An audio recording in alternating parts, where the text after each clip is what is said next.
That's why after the 17th cup of coffee, I said, "Oh, no, no." Lovely. Good morning. Welcome to ABC Chat. If you're joining us for the first time, welcome in. Thank you very much for coming along. If you're an old timer, welcome back. It's lovely to have you back with us. My name's Rich Taunt. I'm part of the team here at Kaleidoscope Health and Care. If you are joining us for the first time, or if you're joining us for a multiple time, but you're still wondering what on earth this thing is, ABC Chat. ABC stands for Apart But Connected. At this time, connection has never been more important, but actually, how we manage to do that has never been harder. ABC Chat is one small way where we can continue connecting, continue sharing, learning, working together in these strange times. So it's 30 minutes every week. I would tell you which week this was, but like the number of days we're into lockdown, sort of numbers start to dissolve slightly. But if you've been to every one of the ABC chats so far, award yourself a particular gold star. So over the next half an hour, we'll be having a chance for connection, we'll be learning, we'll be thinking about who we want to thank. And if you've joined before, you'll know every week we're joined by a special guest. And look, our metaphorical post bags have been full over the last couple of weeks of people saying you do seem to spend a lot of time in London, which is true, and we apologise for that. So really pleased this week to go beyond London, to go beyond England, in fact, and to be joined by Heather Moorhead of the Confederation for Healthcare in Northern Ireland. Heather, thank you so much for joining us. How are you? I'm very good, Rich. Yes, nice to see you. Nice to see everybody. And you, Heather, how is lockdown treating you? Well, a guilty pleasure is that I'm actually quite enjoying it. I've just moved into a new house and I'm working from home, and it all seems very calm. And bizarrely, I seem quite connected. I'm Zooming my friends, and I'm much more connected than ever, actually, into the Confed, because we're Zooming together as an organisation. So that's interesting. Yeah. So I'm quite content, to be honest. Yeah. Heather, and it seems like the sun is streaming in through your windows, which I've heard happens every day of the year in Northern Ireland. That's true. Anybody who've been to Belfast are going to know that it never rains here. It's always sunny. That's not true. Well, Heather, you spoiled her. Everyone was there thinking, oh, let's go to Northern Ireland for holidays. Yes, absolutely. Heather, thank you so much. We'll be hearing from you as we go through. As you'll know if you've joined before, this is a show in two halves. We're streaming live on YouTube. We may be watching back later on, but we also run conversations through Twitter. As we talk about having some Twitter rules, they're not really rules, but possibly prompts just to make sure we can get the most out of it. So we'll throw a few questions at you as we go through, but please also use Twitter as a way to reach out and connect with people you might not otherwise have connected with. That might be replying to tweets, it might be liking them, retweeting them, even sending people direct messages. But please use that opportunity to connect. Hashtag, as always, ABC Chat. ABC Chat hashtag, so please do feel free to use that as we go through. And we'll start with one of those questions. We'll start with a particular brain teaser, which is simply to ask you who you are and where you're joining us from. And as always, we do give special ABC Chat brownie points to anyone who wants to share with us any ridiculous drinking receptacles they have close at hand.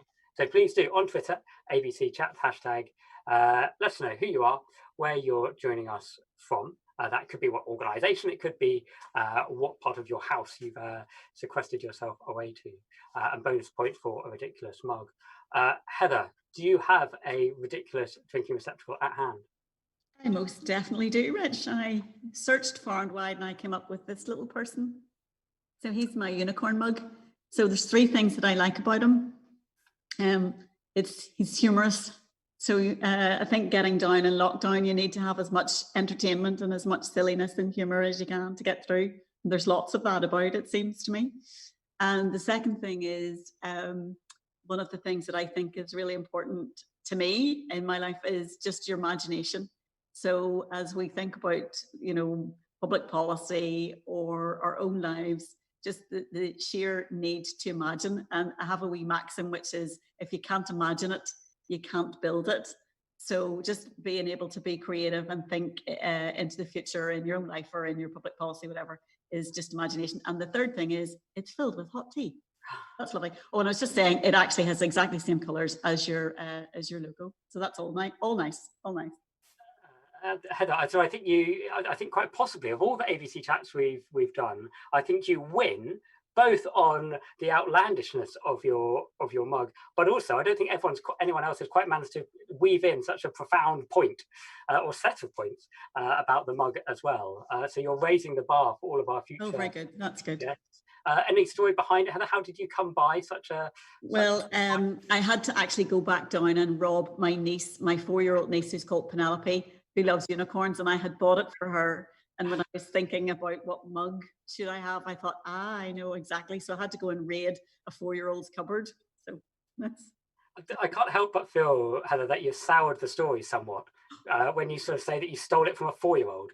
Well, I gave it to the 4-year-old in the first place, to be fair. Okay, all right. So it sort of evens out.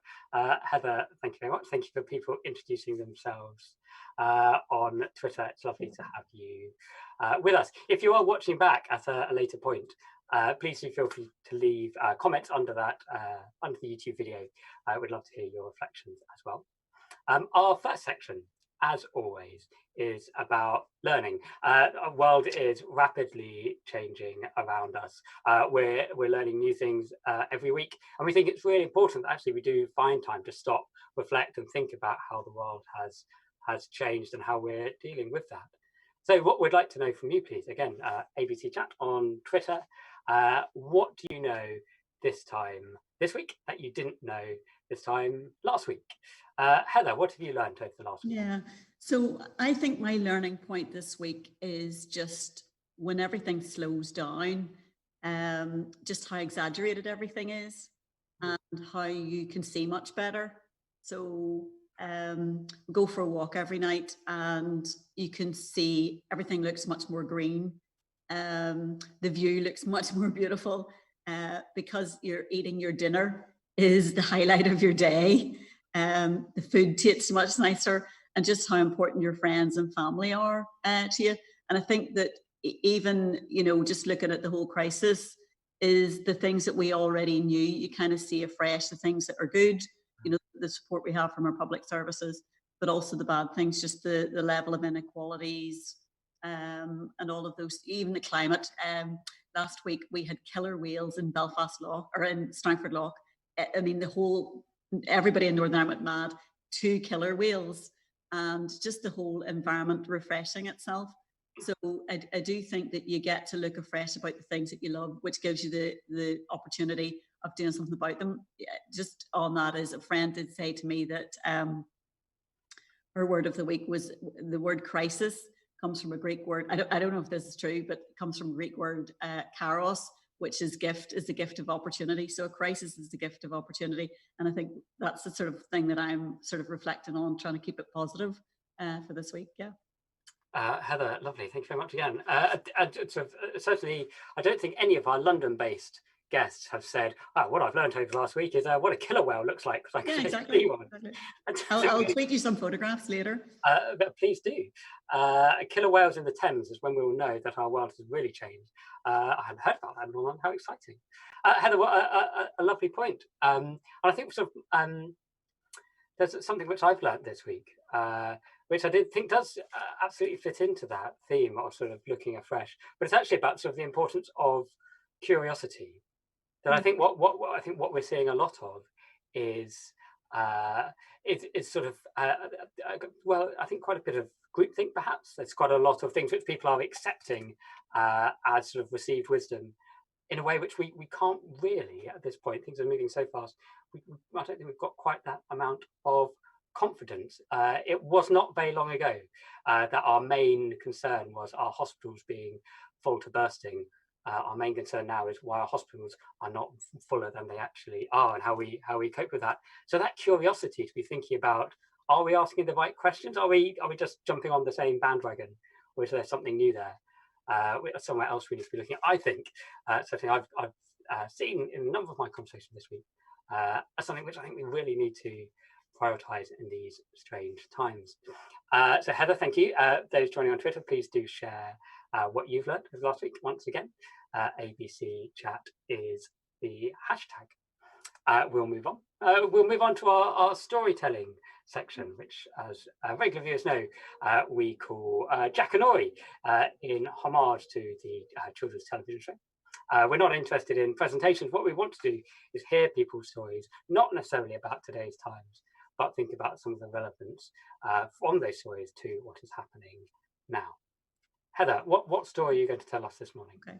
Well, firstly, I'm sitting in a nice chair because when you do Jackanory, you have to sit in a nice chair. If anybody's old enough to remember Jackanory, so I've got my nice ghost chair to sit in.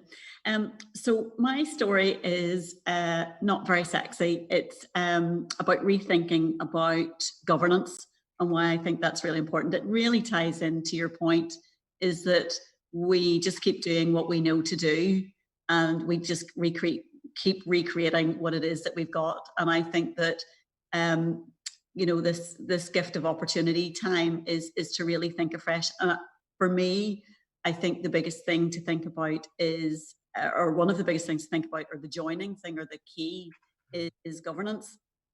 So over this last 3 to 4 weeks, I've had the real privilege of working very closely with the Confederation, who are, whilst the whole system is really on the front line, worrying about their PPE and all of those things, whilst we as an organisation are trying to support that, we also are standing a wee bit back and thinking about reset. What is it that we can do for the future? And the Confed is like every other organisation. Each bit works in its own bit. So the mental health network works away, and I work away in Northern Ireland, the Welsh office and the clinical commissioners and the PCN. They're all working. But what we've been doing, because we can on Zoom, and that's something that's really interesting, is we've been really coming together to think, what are our members telling us, and what are the things that we really need to use this space, this opportunity now to think about. And they've come up with a program of work called Reset. And they've really got 10 themes in that. I'm just going to tell you what those are. I've even written them down because Michael Wood's leading on it, and he'll go mad if I don't. So we're looking at workforce, at restoring and recovering our services, looking at mental health, at innovation, social care, the economy, the NHS as a driver in local economies, integrating our services and whole systems thinking, relationships, inequalities, and the last one is regulation and governance. And I'm trying to take a bit of a lead on that one. And the reason for that is because I think that the governance, how we do our governance, is kind of like a scaffolding. It helps you do the right thing. But once the scaffolding is there, it stops you moving or flexing. So I think that as we move forward, we're trying to run our public services differently. We're trying to think about population health and well-being. I was reflecting back in at the millennium, so that's 20 years ago.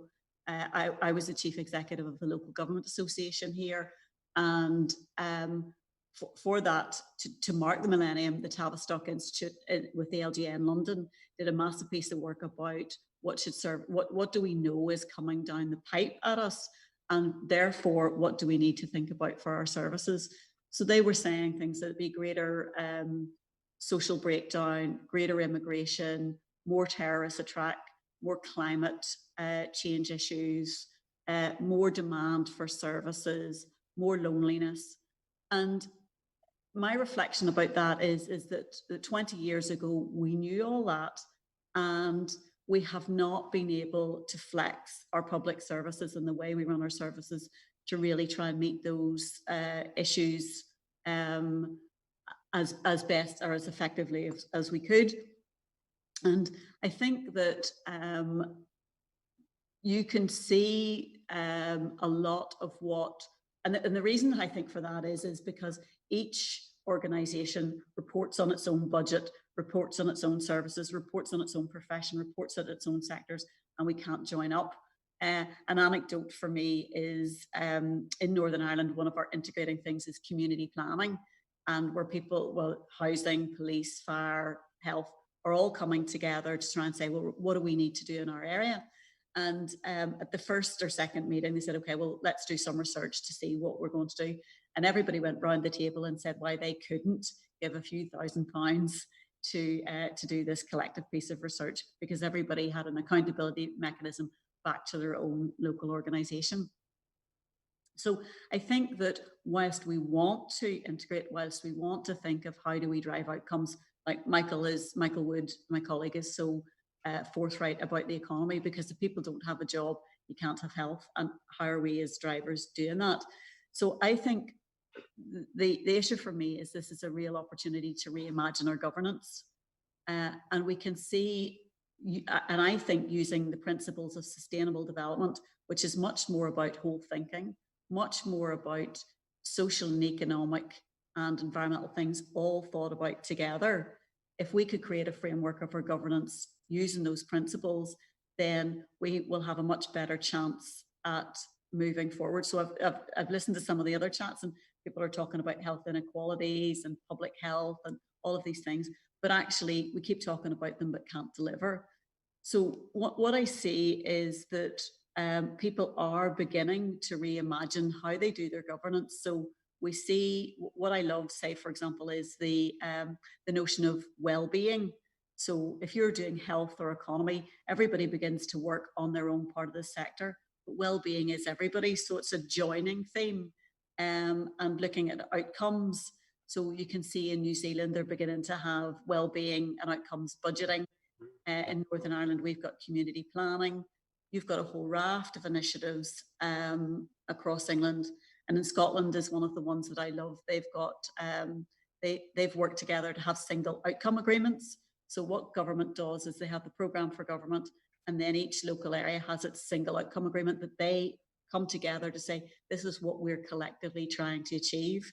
So I do think that the governance mechanisms, so that how we really challenge how we work, is it's not per organisation. It's trying to say, what's the outcome that we want? And then what do we need to do to get that? And once we get that, then it begins to release lots of different ways of working. So we can change our regulation, we can change the way we educate our services, we can flex our budgets, we can be much more collaborative. And so using sort of like a localism and really giving power away and empowering our local communities to be more resilient. Again, one of the things that I've felt working with the Confed over the last while is that people are so absorbed with their own service, their own thing. You need to keep prodding to say, well, what about the prevention? And so if you can help people understand what would well look like, how do you help people look after themselves? How do you think of yourself as your primary caregiver, and reimagine all of that? So I think it's using those themes and principles to say, how can we change our governance, and what tools and techniques can we use to really help us be more integrated and deliver on that, I think will be part of the future. So I think my unicorn mug and my imagination and my humour, because working with lots of people, I think we can really sort of begin to reimagine some of those things and begin to reset. Thank you very much indeed for probably the most eloquent and articulate story about governance, certainly I've heard in quite a long time. So Heather, thank you very much. We're going to come to questions now. And so what we'd like you to do, please, is to use the advantages of this format. So from the safety of your laptop, what one question would you like to ask, which you might not normally ask in person? So having heard Heather, everything Heather's saying, what one question would you like to ask from the safety of your laptop that you might not otherwise ask in person? Again, please do that on Twitter, #ABC Chat. And while questions come in, I will take shared prerogative, if that's okay, Heather. And just so thank you again. And I'm really taken by the sort of talking about governance as scaffolding. Not least thanks to some wonderfully cracked tiles. I have scaffolding on my house at the moment, and they're fixing the tiles. And it sort of struck me that I think a lot of the time we jump to those cracked tiles. We jump to the sort of very specific things we'd like to see happen, without actually thinking about how do we build the scaffolding, which actually means that we can do it sustainably. So, and I suppose a question back. So you talk about how this isn't the first time that we've sort of had these conversations and thought, oh, okay, well, look, let's let's really make a difference. What's gone wrong? Why do we I think, make not as much progress as we'd like? yeah, I think it's because, personally, I think it's because the governance mechanisms are so solidified. It makes things sclerotic. So we're doing an amazing piece of work in Northern Ireland. Part of the work I do is with I because we have an HSC chairs group. I also work with the wider public sector chairs group, and we've been looking at having a partnership with government. So central government sets the policy, and the arm's length bodies deliver. And in a governance term, we're reporting into them. And we've been trying to work through having a much more partnership approach, so that it's not just accountability up, it's how do you set a matrix. And everybody agrees that it's the right thing to do, but the culture of the way we work is absolutely not that.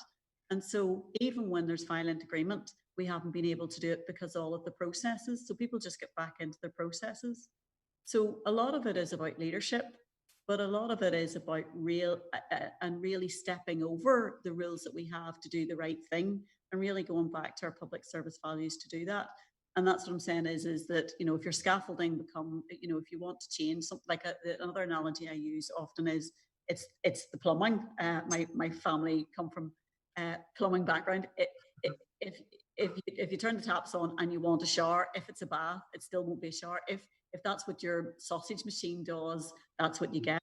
So I think that we really are trying to change that. And you can see all over the world people trying to get out of it. I mean, one of the things that I've been saying here is our programme for government is written in terms of well-being outcomes, but actually our committees all still work on, this is the health one, this is the economy one, this is the education one.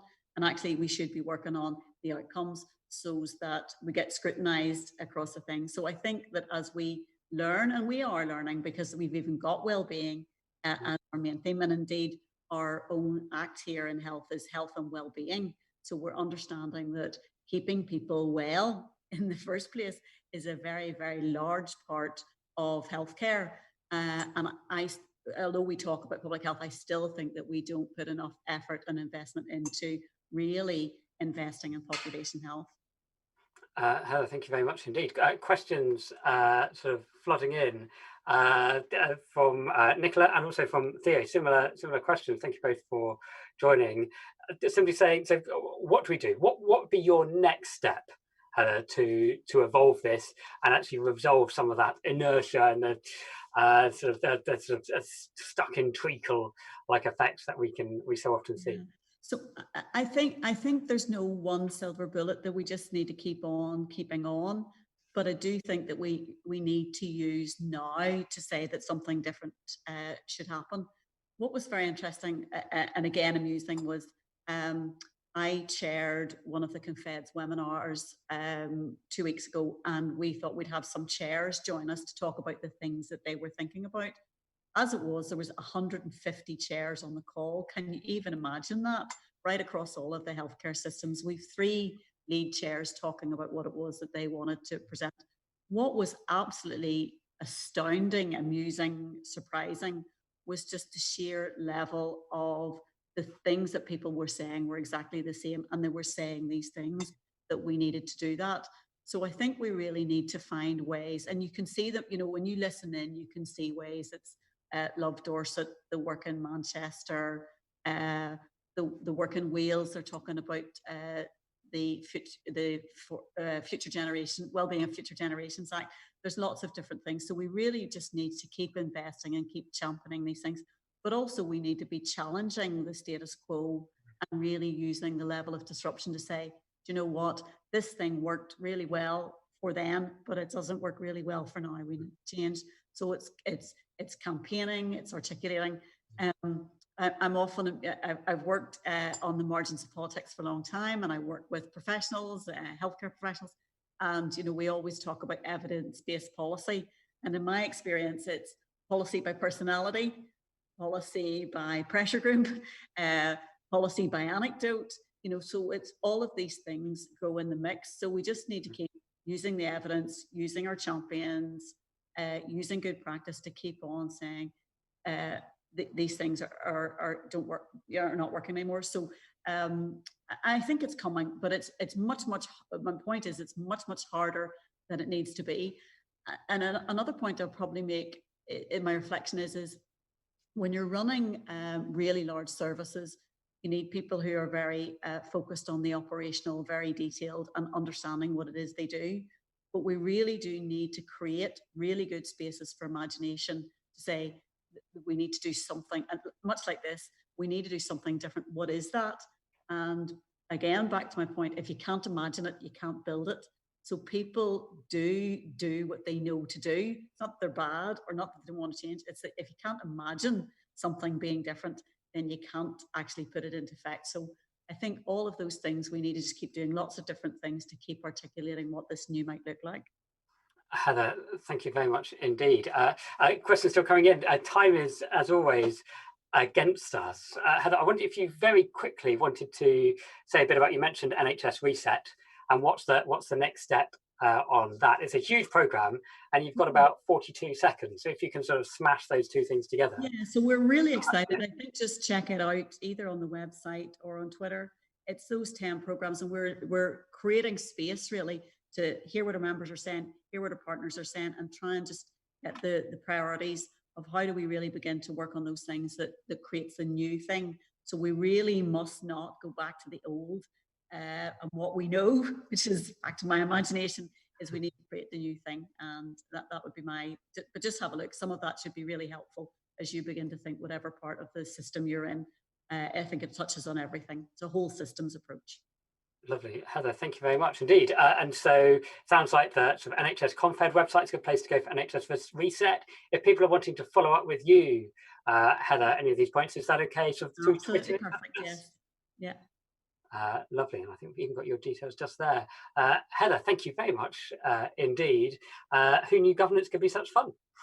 Governance and unicorns linked together in beautiful harmony.